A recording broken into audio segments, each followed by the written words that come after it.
Saludo a todos los que estamos aquí, los que estamos online también. Estamos en la posición 110 y uno de los textos de la posición se encuentra en Eclesiastés capítulo 12 al final y dice: ahora, hijos míos, a más de esto sea amonestado. No hay fin de hacer muchos libros, y el mucho estudio es fatiga de la carne. Y en este texto vamos a encontrar una paradoja que la gente, precisamente por no entender el texto, lo entiende mal. Porque cuando tú lees eso, aparentemente te está diciendo como que mucho estudio es malo. ¿Ves?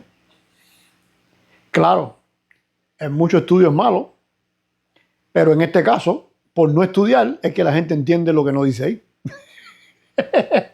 Entonces, lo malo no está en el tema de si es mucho o es poco el estudio, y es lo que vamos a ver un poquito más adelante, sino precisamente en las cosas que no se deben hacer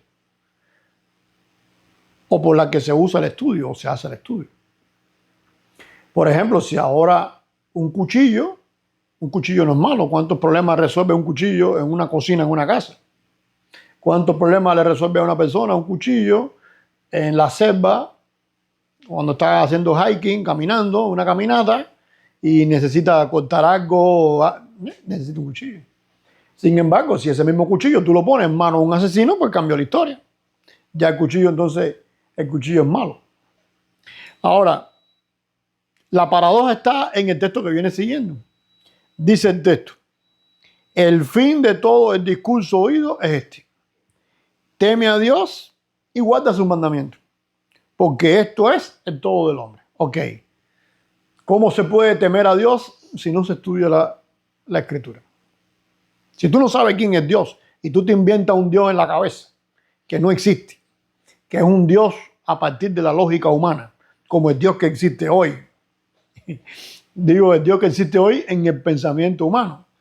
Todo el mundo tiene una opinión de cómo debe ser Dios, pero como la gente no estudia, pues entonces no sabe cómo es Dios realmente. No sabe su comportamiento, su equilibrio, su eternidad, su manifestación. No sabe. Ellos dicen: no, eso no, Dios no puede hacer eso. Como tú te encuentras gente que te dice: yo no creo en Dios porque si Dios existiera no pasaran cosas malas. Pero ¿dónde te dijo a ti que, de dónde tú sacas la idea y la conclusión de que Dios no puede hacer cosas malas? No es que estén cosas mal hechas, sino que son cosas que en nuestra opinión, en la escala de valores, para nosotros sería malo. Que Dios arrase con Sodoma y Gomorra, ¿ves? Y los niños que habían ahí, pobrecitos de meses, que no eran culpables de nada, ¿ves? Ahí cae en las manos de esta mentalidad superficial, izquierdosa, romántica y loca que hay hoy en día. Y la gente entonces dice: no, Dios no puede hacer eso. Yo una vez me encontré a una persona, bueno, él me encontró a mí, porque yo era pastor en ese pueblo, y él, de varias veces que yo lo había predicado, un buen día yo vengo caminando por la calle y sale de su casa corriendo y dice: oye, ahora sí, lo que descubrí, ahora sí no hay quien me haga creer en Dios. Digo: ¿por qué? ¿Qué pasó? Dice él: porque yo estoy leyendo la Biblia, mira cómo Dios ha mandado aquí a desaparecer y a matar. ¿Cómo Dios va a hacer eso? O sea, en el Dios que él inventó en su mente, Dios no puede hacer eso. Pero eso está en la mente tuya, ese no es Dios. ¿Por qué? Porque tú necesitas estudiar para conocer cómo es ese Dios. Ahora mismo yo quisiera que el cuerpo humano fuera nada más corazón, pulmón y una cosa simple, sin tanta complicación. No, pero el cuerpo humano es complejo y hay que ser médico para saber cómo funciona el cuerpo humano y poder curar el cuerpo y poder hacer todas esas cosas. Si tú no estudias el cuerpo humano, pues no puedes saber cómo es el cuerpo humano. Aunque tú creas que es así o que es asado. No, no es ni así ni asado. Es como es. Y para tú saber cómo es, tienes que estudiarlo. Pues entonces, ¿cómo tú vas a saber quién es Dios, cómo se comporta Dios? La realidad de ese Dios. Y no el Dios que tú te inventaste, si tú no estudias la Biblia. ¿Van ahí conmigo? Entonces, el primer punto de esa paradoja dice, teme a Dios. O sea, el fin de toda palabra, el fin de todo lo que hemos venido hablando ahí es teme a Dios. Ok, ¿a cuál Dios?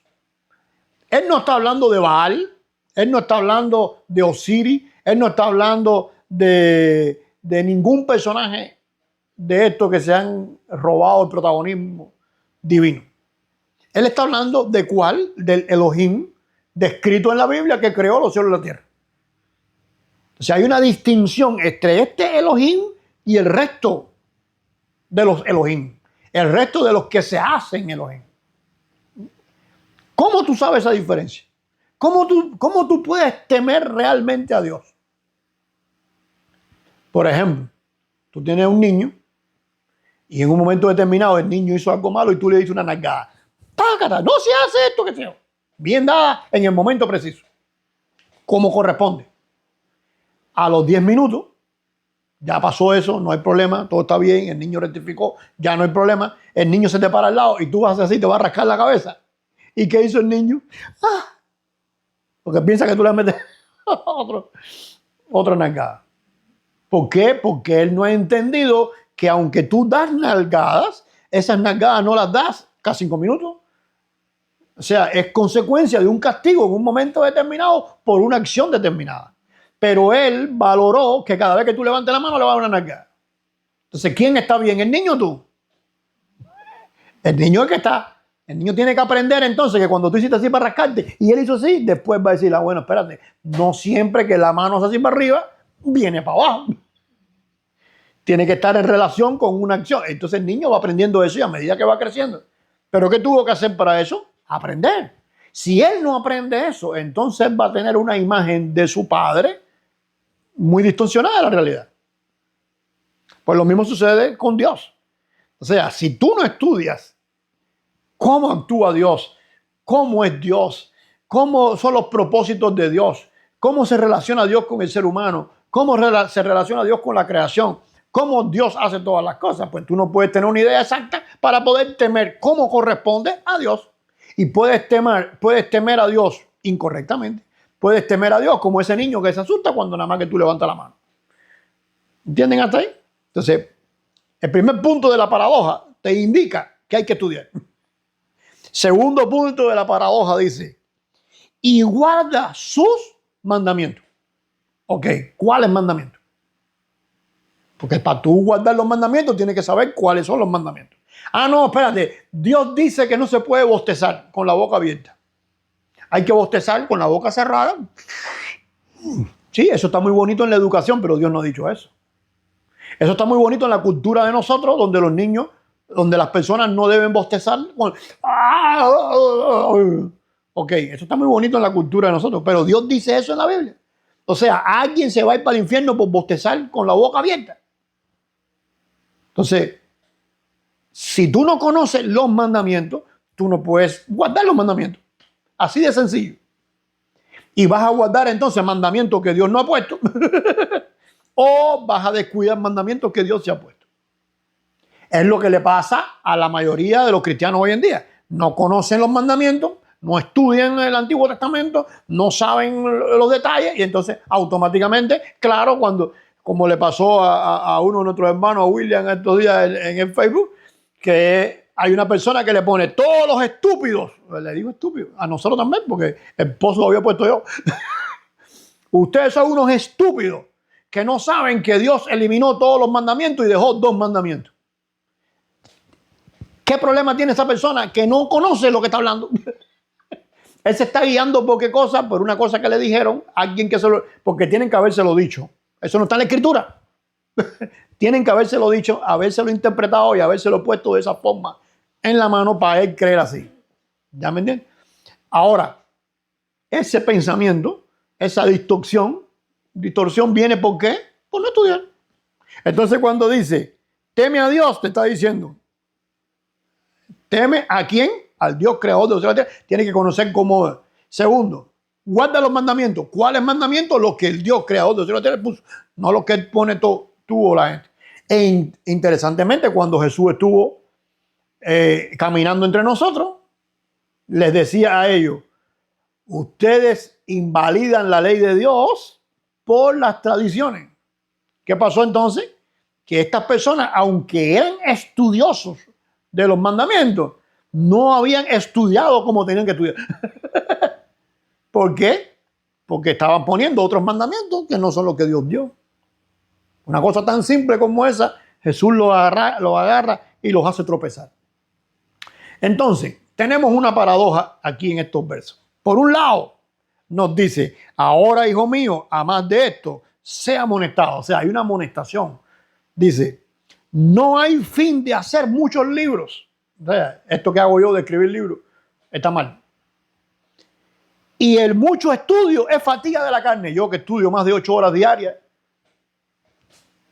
¿Ves? Eso es malo.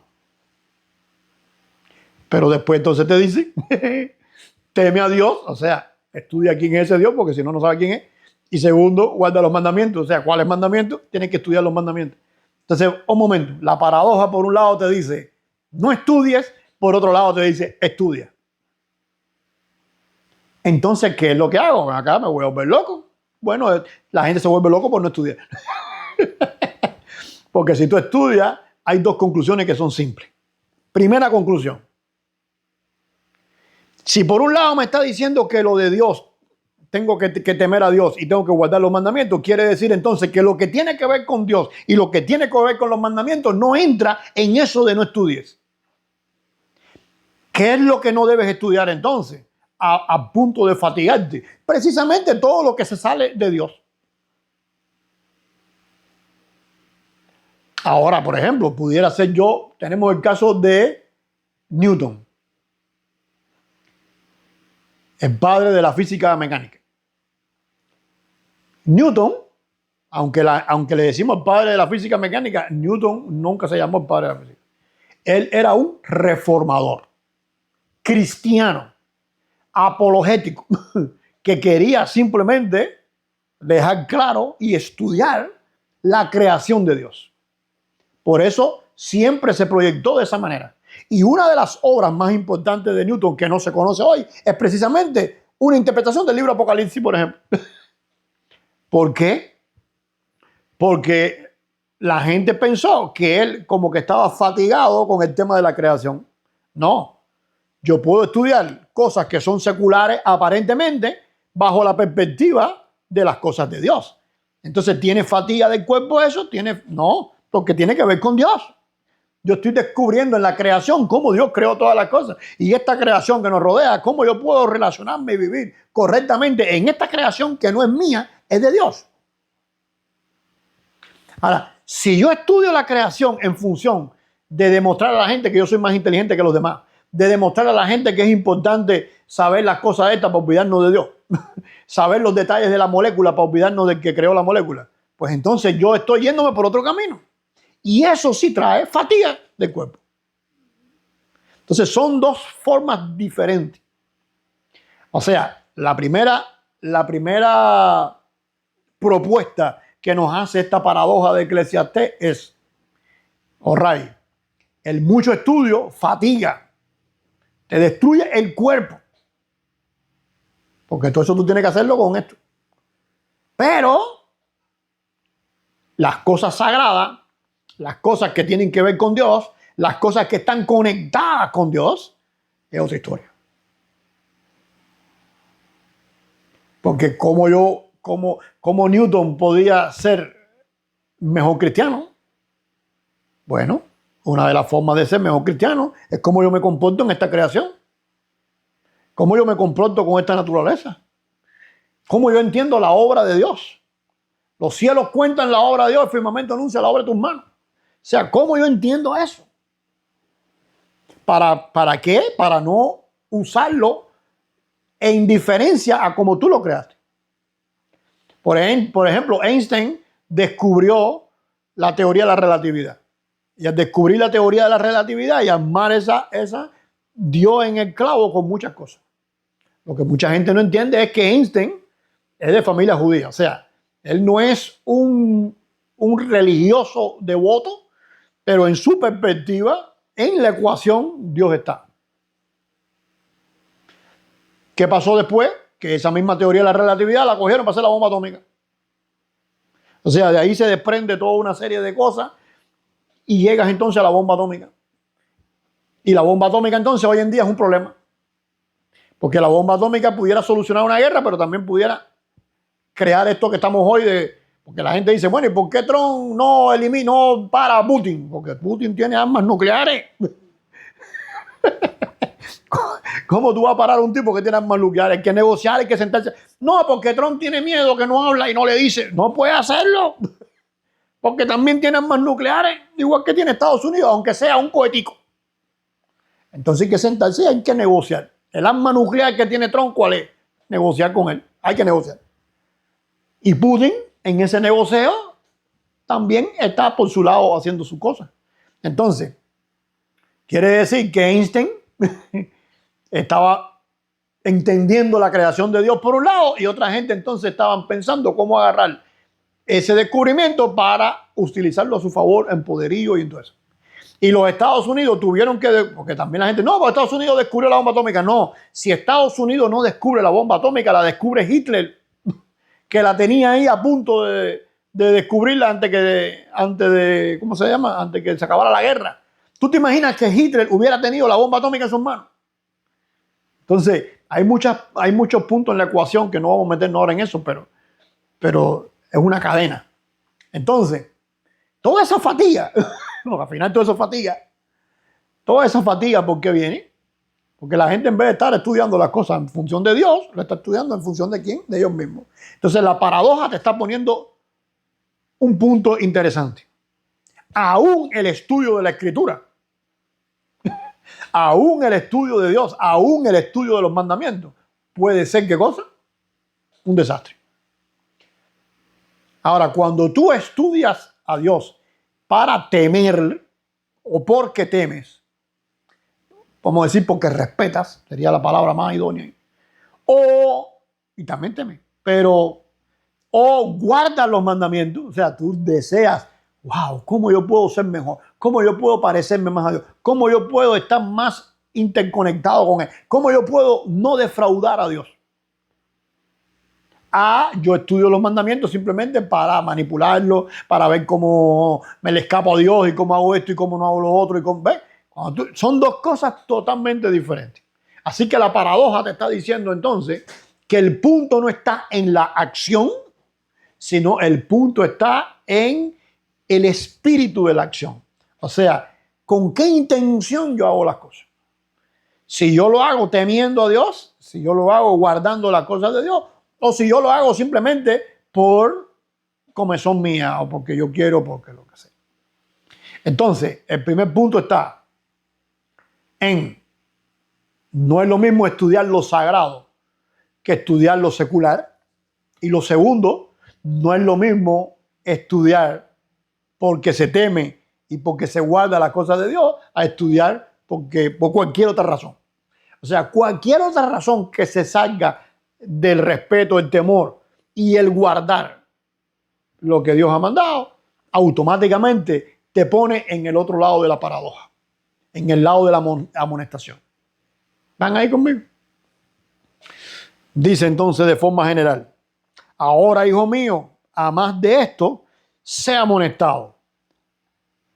No hay fin de hacer muchos libros y en mucho estudio es fatiga de la carne.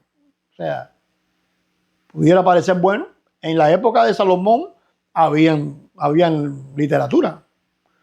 O sea, la gente a veces lee, la gente a veces piensa que David nada más que contaba con la Torá. David nada más que tenía la Torá y los libros de Samuel, lo que había escrito o lo que contaba. Sin saber que y Moisés nunca había leído nada. El primer libro que leyó Moisés fue la Torá que escribió. No. Literatura había. Si tú llegas, por ejemplo, al mismo Egipto, todos los templos esos están las paredes llenas de escritura completa, techo, piso, columna, todo. Había historia para contar. Y en la literatura posterior, las tablillas cuneiformes, los escritos que se han encontrado te muestran que había mucho, la piedra roseta, te dan evidencia de que literatura había. Pero Salomón, que es un rey sabio, que ha sido educado como príncipe, porque acuérdate que Salomón fue como príncipe educado, hijo del rey, al fin, pues entonces Salomón es una persona instruida, una persona leída. ¿Qué libro puede haber no leído Salomón? Muy difícil.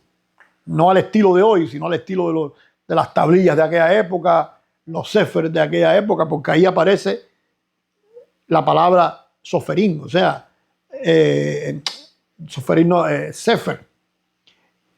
O sea, están hablando de rollos. Salomón conocía los rollos. Habían rollos ya. Quiere decir entonces que él está alertando precisamente de esa falta de estudio con el espíritu correcto. El fin de todas las palabras que hemos dicho es este: teme a Dios, guarda su mandamiento, porque esto es el todo del hombre. Porque Dios traerá, y aquí está el otro punto, porque Dios traerá toda obra a juicio juntamente con toda cosa encubierta, sea buena o sea mala. O sea, al final de la jornada tú tienes que pararte ante Dios. No como lo pintan las películas y las novelitas estas románticas de esta gente que no estudia y desconoce a Dios. Como que ves, tú llegas al cielo y Dios te da la bienvenida. No. Tú estás preparándote para un juicio donde lo que tú hiciste se va a evaluar. ¿Y quién va a hacer eso? Dios. No San Pedro ni nada por el estilo. Dios va a hacer eso en persona. Entonces, cuando Dios te juzgue y ponga delante de ti lo bueno y lo malo, entonces tú vas a decir, bueno, espérate un momentico, yo quería que lo bueno fuera más por lo menos y que lo malo no sea tan desastroso. Bueno, si tú quieres eso, entonces tú tienes que temer a Dios y tienes que guardar sus mandamientos. Con tu opinión y tu lógica no funciona la cosa. Porque Dios traerá toda obra a juicio juntamente con toda cosa encubierta. O sea, lo que tú hiciste y lo que está detrás de lo que tú hiciste.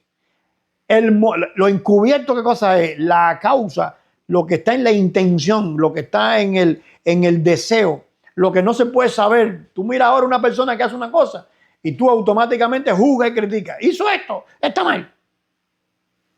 Pero lo que está detrás de eso es donde tú tienes que juzgar. Pero eso tú no lo puedes hacer. ¿Quién hace eso? Dios. Entonces ese Dios es el que te va a juzgar a ti. No es que, no, pero Señor, mira, yo me levanté por la mañana y oré. Y él va a saber si tú oraste porque tú amas orar o tú oraste porque tú quieres quitarte de arriba un problema. O porque eres religioso y estás acostumbrado a hacerlo. Hay muchas causas para orar. El problema es la intención con que tú hiciste eso. Así que entonces, si nos vamos a parar delante de él en ese tipo de juicio, bueno, lo mejor es dejar la bobería y temerle y guardar sus mandamientos, estudiar ese Dios para poder temerle correctamente, estudiar los mandamientos para poder saber entonces qué mandamiento sí y qué mandamiento no. Amén. Dios le bendiga entonces a todos con esta porción.